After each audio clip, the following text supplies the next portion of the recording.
Hello friends, चलते हैं next theorem की तरफ। बहुत इंपॉर्टेंट थ्योरम है, एक एक वर्ड क्लियर करने की कोशिश करूंगा, आपको समझने की कोशिश करना है।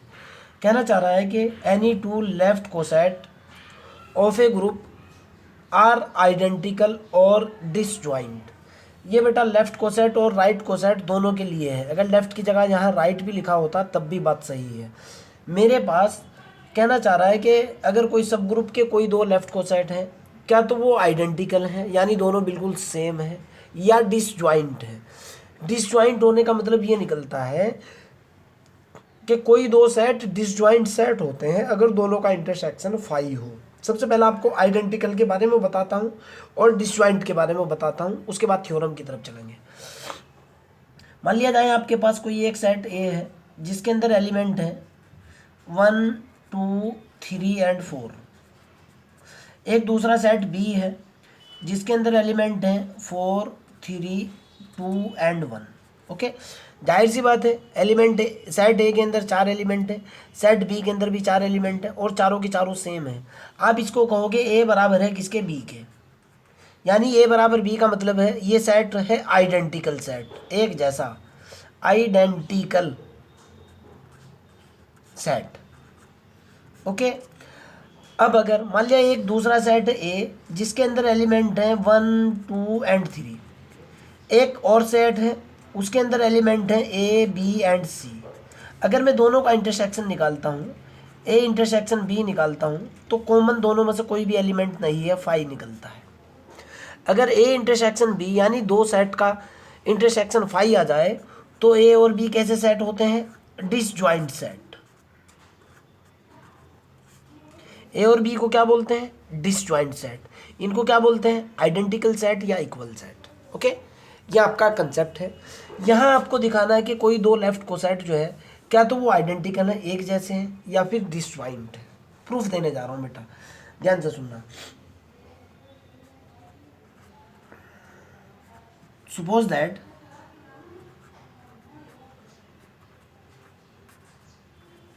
क्या, suppose that G is a group, ये तो आपको मानना ही होगा।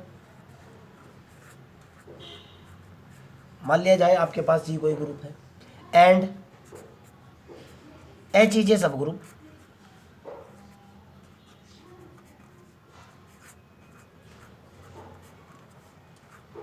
ऑफ ग्रुप जी। मैंने क्या मान लिया कि मेरे पास जी कोई ग्रुप है, एच मेरे पास कोई सब ग्रुप है, और ये सब ग्रुप किसका है, ग्रुप जी का। मैंने कोई दो कोसेट लिए, सपोज दैट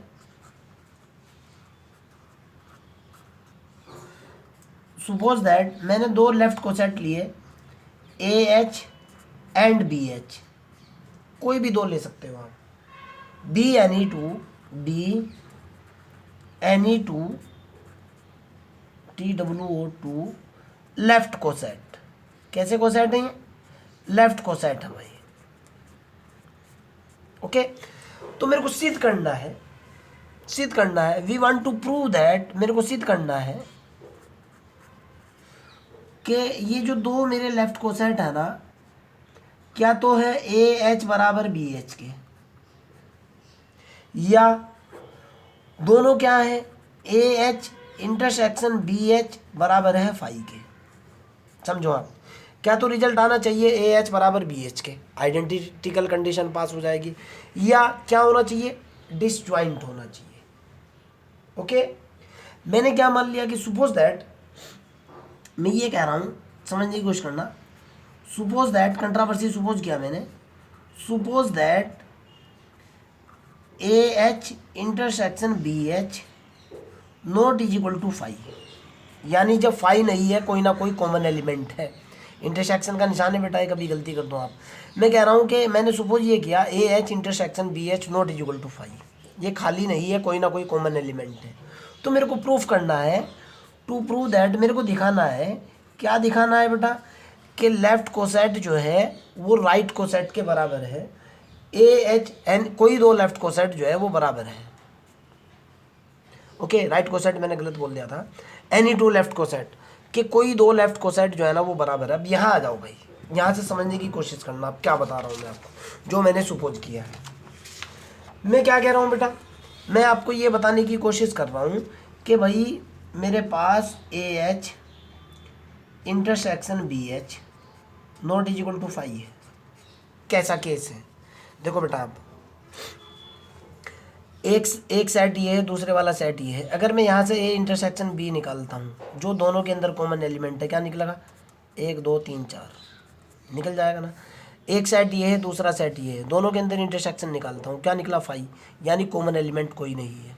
जाहिर सी बात है, अगर मेरे पास इंटरसेक्शन के अंदर कुछ एलिमेंट आते हैं तो वो एलिमेंट होते हैं जो दोनों सेट के अंदर हो, यानी जो कॉमन एलिमेंट हो। अगर आप यहाँ 5 भी रख लो, इसके अंदर 6 भी रख लो, तो ए इंटरसेक्शन बी की वैल्यू 1 2 3 4 ही होगी, क्योंकि दोनों में कॉमन 1 2 3 4 ही है। क्लियर? अब चलते हैं इसकी तरफ। मैं कह रहा हूँ आपको कि भाई ए इंटरसेक्शन बी मेरा क्या है? नॉट इज इक्वल टू 5 है। क्या मान लिया है मैंने भाई? एक मिनट रुको, इसको आगे कर लूँ फिर समझाऊंगा आपको। क्या कह रहा हूँ मैं कि A H intersection B H not is equal to 5 है। जब नॉट इज इक्वल टू 5 है तो ऐसा तो हो ही नहीं सकता, कम से कम एक एलिमेंट दोनों में कॉमन होगा। सो दैट मैं क्या कहूँगा, सो दैट एट लीस्ट, कम से कम एक एलिमेंट तो होगा ही, एट लीस्ट वन एलिमेंट ऐसा होगा जो क्या करेगा? एट लीस्ट वन एलिमेंट, मैंने एक्स मान लिया, एक कम से कम एक एलिमेंट ऐसा होगा जो, सपोज दैट वो एक्स एलिमेंट है, जो बिलोंग करेगा ए एच के अंदर एंड बी एच के अंदर। ओके भाई, जब 5 नहीं है, कोई ना कोई तो कॉमन एलिमेंट होगा। मैंने कहा कि भाई ये जो एक्स एलिमेंट है ये लेफ्ट कोसेट ए एच में है, और ये जो एलिमेंट है ये लेफ्ट कोसेट बी एच के अंदर है। ओके, आप इस चीज़ को बहुत अच्छी तरीके से जानते हो बेटा, ध्यान से सुनना। अगर मैं लेफ्ट कोसेट की बात करता हूँ, ए एच की डेफिनेशन लगाता हूँ, ए एच की डेफिनेशन होती है कि एक एलिमेंट ग्रुप का, दूसरा एलिमेंट सब ग्रुप का, ये दोनों के बीच में गुणा का निशान है बेटा, ए इंटू एच है ये, कभी आप इसको कुछ और देख लो। एक एलिमेंट ग्रुप का, दूसरा एलिमेंट सब ग्रुप का। ओके, इस तरह के एलिमेंट होते हैं, और इसको मान रखा है मैंने एक्स। ओके, एक ग्रुप का एलिमेंट, एक सब ग्रुप का एलिमेंट। ओके, ये मैंने सपोज दैट एक्स मान लिया, और ए जो है ग्रुप का एलिमेंट हो, और एच जो है वो सब ग्रुप का एलिमेंट हो। यहाँ से जो सेट निकल करके आता है इसको लेफ्ट को सेट बोलते हैं।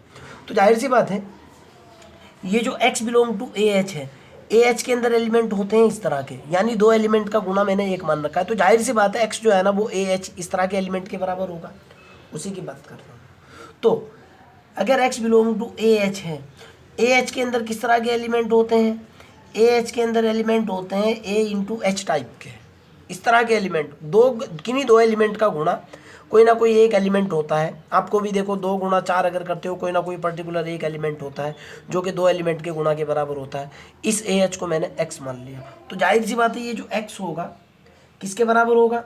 इस तरह के एलिमेंट के बराबर होगा कि एक्स जो है वो होगा ए एच वन के बराबर। ले लो, समझा दूंगा मैं आपको इसके लिए। और x बराबर किसके होगा? बराबर का निशान लगना चाहिए था।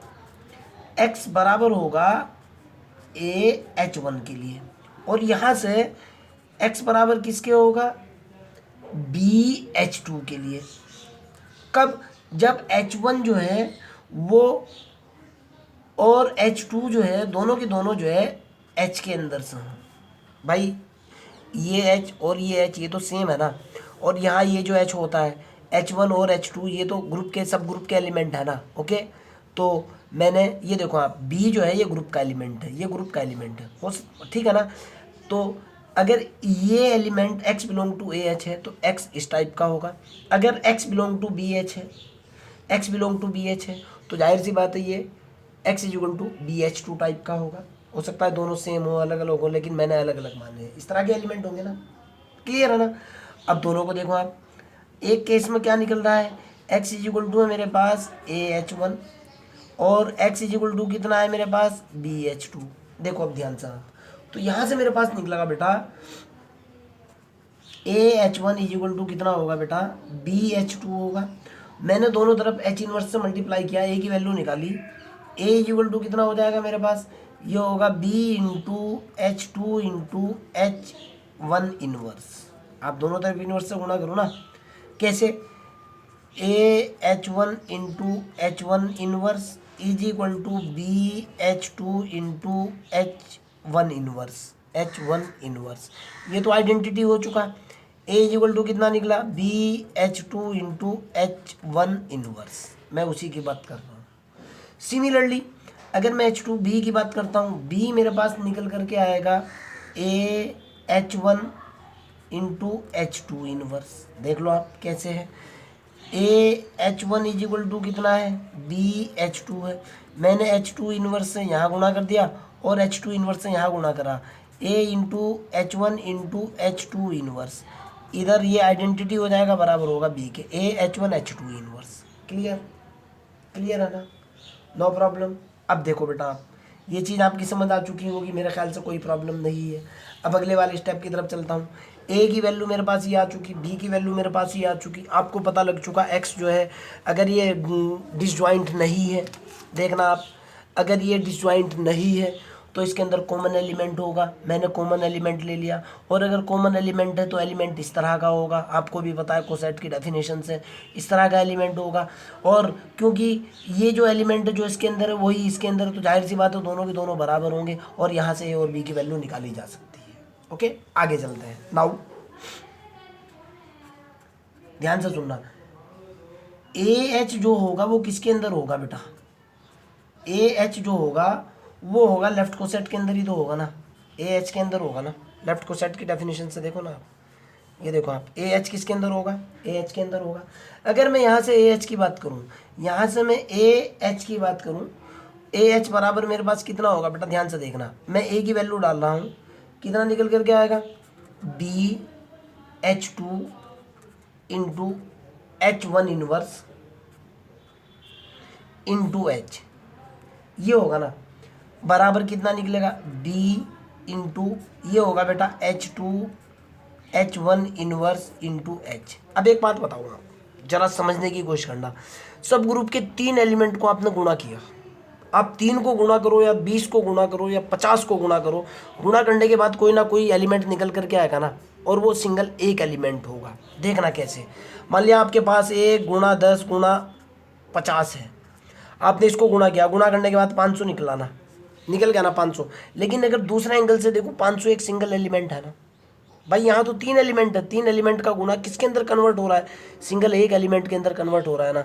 अब उसी तरीके से देखो बेटा आप, H1 H2 H1 sorry H1 का इन्वर्स और H2 ये किसके एलिमेंट हैं, पहली बात तो तीनों का गुणा किसी एक एलिमेंट के बराबर होगा, किसी भी एलिमेंट के बराबर हो लेकिन एक के बराबर होगा।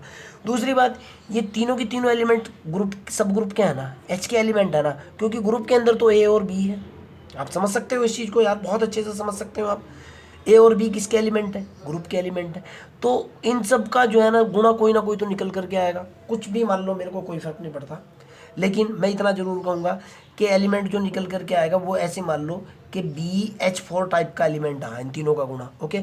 और अगर ये BH4 टाइप का आया, किस तरह का, ये जो एलिमेंट होगा किसके अंदर होगा, क्या ये BH के अंदर नहीं होगा क्या, BH के अंदर, भाई ये तो बीज होगा तो BH के अंदर हुआ ना।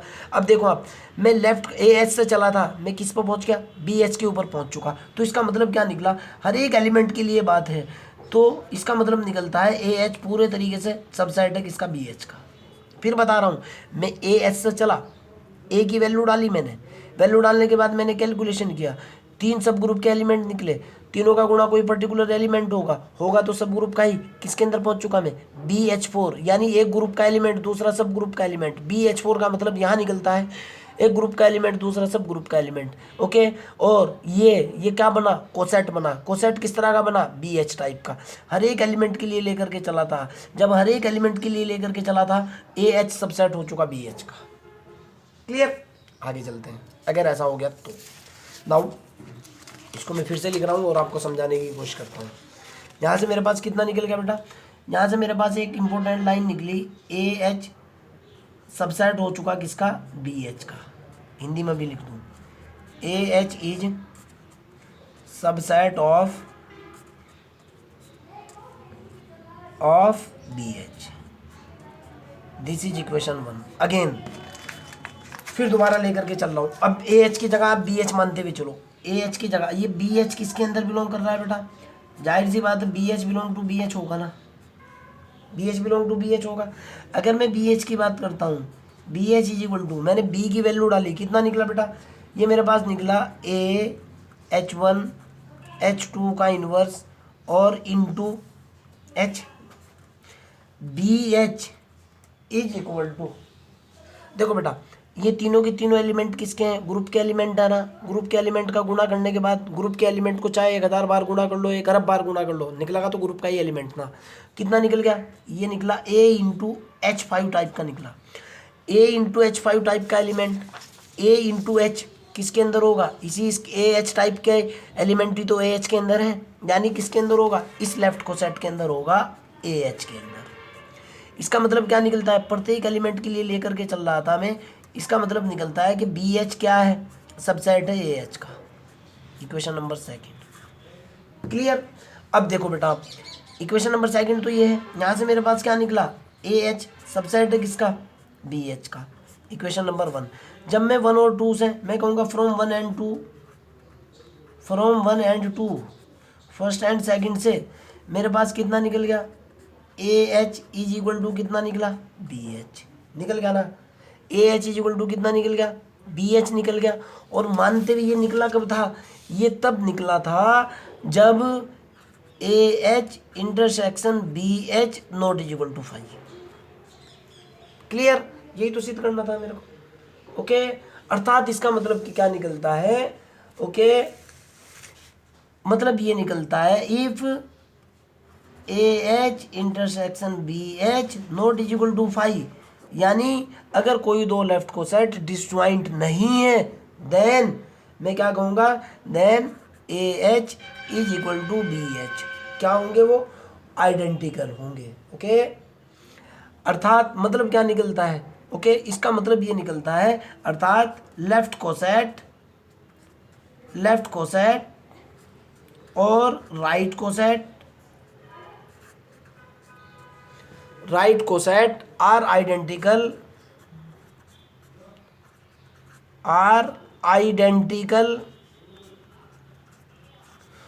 और डिसजॉइंट, और यही मेरे को प्रूफ करना था। हेंस प्रूफ, शॉर्ट में लिख दूंगा हेंस प्रूफ। फिर भी अगर आपका कोई डाउट है, कोई प्रॉब्लम है, आप मुझसे पूछिए, I will help you. Okay, अगले वाली थ्योरम की तरफ चलते हैं। वेरी इंपॉर्टेंट थ्योरम है, लैग्रेंजी थ्योरम है। पहले मैं स्टेटमेंट लिखूंगा, उसके बाद आपको बताऊंगा, ध्यान से सुनना। थ्योरम नंबर नेक्स्ट, लैग्रेंज के नाम से है लैग्रेंज थ्योरम।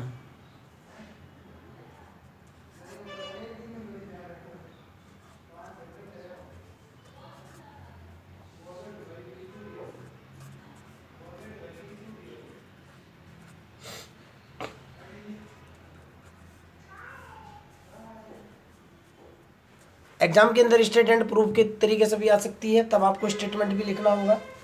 स्टेटमेंट ये है, द ऑर्डर ऑफ एवरी सब group of a finite group, the order of, ध्यान से सुनना, द ऑर्डर ऑफ एवरी सब group of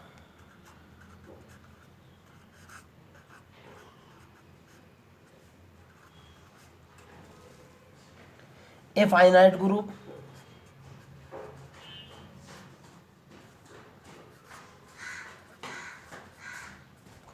is a divisor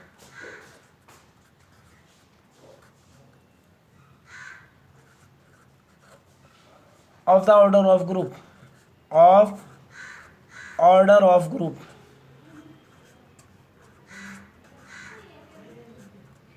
मतलब ये है कि सब ग्रुप का ऑर्डर जो है ग्रुप के ऑर्डर को हमेशा भाग करता है। सीधी सी बात ये है, short definition, short and sweet बता रहा हूँ। अगर जी मेरे पास ग्रुप है, एच मेरे पास सब ग्रुप है, तो ऑर्डर ऑफ जी जो है ना, तो मतलब ये निकल रहा है कि ऑर्डर ऑफ जी हमेशा डिवाइड होता है ऑर्डर ऑफ एच से। आपको ये सिद्ध करना है, या ऑर्डर ऑफ एच डिवाइड करता है ऑर्डर ऑफ जी को, या order of H is the divisor of order of G. Same मतलब निकलते हैं, यानी सब ग्रुप का ऑर्डर ग्रुप के ऑर्डर को डिवाइड करता है, मतलब ये है। क्लियर है ना। अब देखो बेटा, प्रूफ देने जा रहा हूं। आप इस चीज को बहुत अच्छे तरीके से जानते हो बेटा कि suppose that G is a group,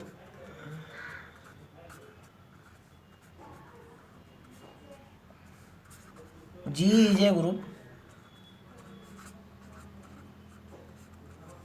and H is a सब group.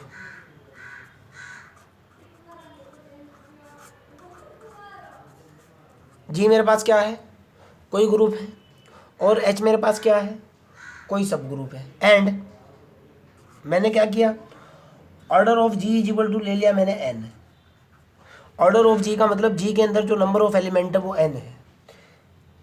And order of H is equal to मैंने क्या मान लिया, सपोज दैट मैंने एम मान लिया। देन मेरे को साबित करना है, then order of G is divisible by order of H, या order of G N divide होता है एम से। आपका ये टारगेट है। चलो भाई, we know that, last lecture के अंदर मैं बता चुका था कि वी नो दैट, क्या जानते हैं, G is the union of left coset और राइट कोसेट।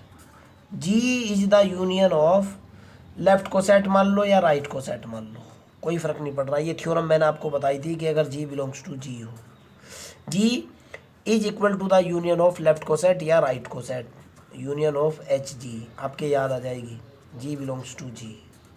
ओके, अब एक बात बताओ भाई, जरा समझने की कोशिश करना। और ये सारे जो है अलग अलग होते हैं ना, इसको मैं क्या लिख सकता हूँ बेटा, मेरे को पता है, अभी मैंने लास्ट थ्योरम से, मैं लास्ट थ्योरम लिख रहा हूँ, लास्ट थ्योरम से मेरे पास क्या था,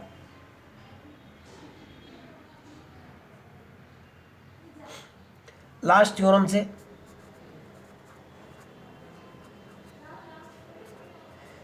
मेरे पास जो लेफ्ट कोसेट होते हैं, क्या तो वो आइडेंटिकल होते हैं या डिसजॉइंट होते हैं। आप इस चीज को जानते हो बेटा। अगर बाय चांस डिसजॉइंट हैं तो सारे अलग अलग होंगे ना, कॉमन तो कोई होगा ही नहीं। ओके, क्लियर है ना। आइडेंटिकल हुआ तो सारे एक जैसे होंगे, मैं कह रहा हूँ, और डिसजॉइंट होंगे तो सारे अलग अलग होंगे। और अगर सारे अलग अलग हैं तो जाहिर सी बात है, जी इज इक्वल टू, अगर सारे अलग अलग हैं तो जी इज इक्वल टू जो होगा बेटा वो इस तरह से होगा, G1H union G2H union G3H union G4H and so on. चाहे जितने टाइम ले लो आप, m टाइम ले लो, कोई फर्क नहीं पड़ रहा भाई। अगर आइडेंटिकल हुए फिर तो बड़ी आसानी से इसका डिवाइड कर ही देगा भाई। अगर डिसजॉइंट हुए, पहले वाला अलग है, इसके अंदर G1 टाइप के एलिमेंट होंगे, इसके अंदर जी, क्योंकि H तो सेम है ना, G2 type, G3 type and so on. अब देखो बेटा, अगर मैं दोनों तरफ ऑर्डर की बात करता हूँ, आपको पता है एक चीज़ और आपको समझाने की कोशिश करूँगा बेटा मैं, देखना आप क्या है। आपके पास एक सेट ए है जिसके अंदर एलिमेंट है 1 2 3, आपके पास एक सेट बी है जिसके अंदर एलिमेंट है ABC। अगर मैं ए यूनियन बी की बात करता हूँ, आप कहो कि सर ए यूनियन बी है 1 2 3 ए बी और सी। एक्चुअल में हुआ क्या है, सारे के सारे एलिमेंट जुड़ गए ना, सारे के सारे इकट्ठे हो चुके ना।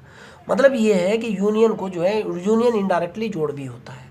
अगर मैं इसके ऊपर ऑर्डर की बात करता हूँ तो ये मेरे पास हो जाएगा बेटा, अगर मैं ऑर्डर ऑफ दोनों, टेकिंग ऑर्डर बोथ साइड, अगर मैं इसका ऑर्डर बोथ साइड लेता हूँ तो ये होगा बेटा, order of G is equal to होगा ऑर्डर ऑफ कितना बेटा, G1H plus order of G2H।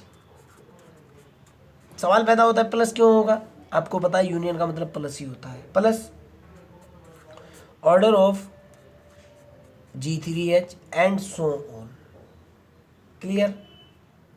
हम इस चीज को बहुत अच्छे तरीके से जानते हैं बेटा, वी नो वेरी वेल। आप समझने की कोशिश करना, ये फॉर्मूला होता है कोरोलरी के अंदर, आपकी बुक में मिल जाएगा कि ऑर्डर ऑफ H बराबर होता है ऑर्डर ऑफ GH बराबर होता है ऑर्डर ऑफ G1H बराबर होता है ऑर्डर ऑफ G2H। यानी सब ग्रुप का ऑर्डर लेफ्ट कोसेट या राइट कोसेट्स के, डिफरेंट लेफ्ट कोसेट या राइट कोसेट के ऑर्डर के बराबर होता है। तो अगर ये डेफिनेशन में ये कंसेप्ट, ये फॉर्मूला होता है बेटा, इसका प्रूफ जो है क्या कहें प्रूफ की ज़रूरत नहीं थी, राइट हैंड ने इसको सीधा दिया हुआ है, इसलिए मैं भी सीधा ही बता रहा हूँ आपको। थ्योरम वगैरह इसके ऊपर लिखी हुई होती तो मैं भी काम करता। तो इससे मतलब क्या हुआ बेटा, इधर निकला order of G is equal to, सारे जब बराबर हैं, पहले वाला निकलेगा ऑर्डर ऑफ एच, दूसरा कितना निकलेगा, दूसरा भी ऑर्डर ऑफ एच, सारे बराबर हैं, तीसरा कितना निकलेगा ऑर्डर ऑफ एच, चौथा कितना निकलेगा ऑर्डर ऑफ एच। आप इसको जो है ना के टाइम्स मान लो, कोई फर्क नहीं पड़ रहा, पी टाइम मान लो, के टाइम मान लो, एन टाइम मान लो। Order of G is equal to कितना है एन, बराबर इधर कितना होगा M plus K M plus K M, आपको पता है, आप मान चुके हो, ये एम है ये एन है, कोई डाउट नहीं है, एंड सो ऑन, कितने टाइम के टाइम।